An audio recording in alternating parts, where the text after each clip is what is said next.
Ajanur village ഓഫീസിന് മുന്നിൽ സാമൂഹ്യ സുരക്ഷാ പെൻഷൻ ഗുണഭോക്താക്കളുടെ പ്രതിഷേധ സംഗമം നടന്നു. അഡ്വക്കേറ്റ് കെ രാജ്മോഹൻ സമരപരിപാടി ഉദ്ഘാടനം ചെയ്തു. അജാനൂർ വില്ലേജ് ഓഫീസിന് മുന്നിൽ സാമൂഹ്യ സുരക്ഷാ പെൻഷൻ ഗുണഭോക്താക്കളുടെ നേതൃത്വത്തിൽ വീടുകളിൽ പെൻഷൻ എത്തിക്കുന്നത് നിർത്തലാക്കിയ UDF സർക്കാർ തീരുമാനത്തിനെതിരെ പ്രതിഷേധ സംഗമം സംഘടിപ്പിച്ചു. അഡ്വക്കേറ്റ് കെ രാജ്മോഹൻ പ്രതിഷേധ സംഗമം ഉദ്ഘാടനം ചെയ്തു. ആ ഉത്തരവിൽ പറയുന്നത് കേന്ദ്ര സർക്കാരിന്റെ നിർദ്ദേശമുണ്ട്. DBT അനുസരിച്ച്, അതായത് ഡയറക്റ്റ് ബെനിഫിറ്റ് ട്രാൻസ്ഫർ, ഗുണഭോക്താക്കൾക്ക് നേരത്തെ കേന്ദ്ര സർക്കാർ നൽകുന്ന വിഹിതം എത്തിക്കണമെന്നുള്ള നിർദ്ദേശം 2023-ലുണ്ടായിരുന്നു. 22-23 കാലത്ത് LDF സർക്കാരിൻ്റെ കാലത്ത് നിരവധി ചർച്ചകൾ ഇതുമായി ബന്ധപ്പെട്ടുകൊണ്ട് നടന്നിരുന്നു.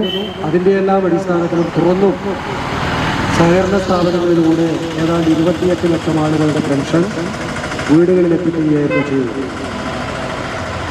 എന്നാൽ ഇന്ന് കേന്ദ്ര സർക്കാരിൻ്റെ നിർദ്ദേശമുണ്ട് എന്ന് പറഞ്ഞിട്ടാണ് ഇത്തരമൊരു ഉത്തരവ് വന്നിട്ടുള്ളത്.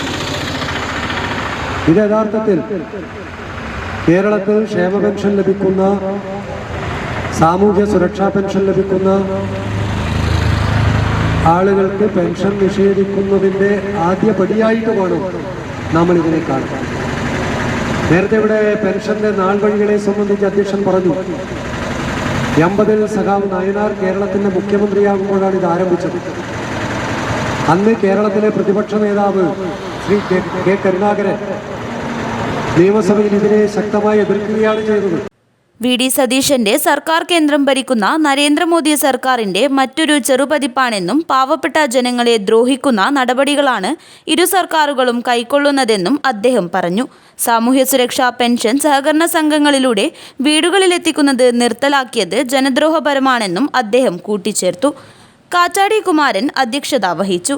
M. പൊക്ലൻ, K. വിശ്വനാഥൻ, ദേവി രവീന്ദ്രൻ, VV തുളസി, MV Raghavan, TV Padmini, MV Narayanan, AV Pavithran, MR Dineshan, M. Damodaran, PK Kannan, K. Sati, TV Surendran എന്നിവർ സംസാരിച്ചു.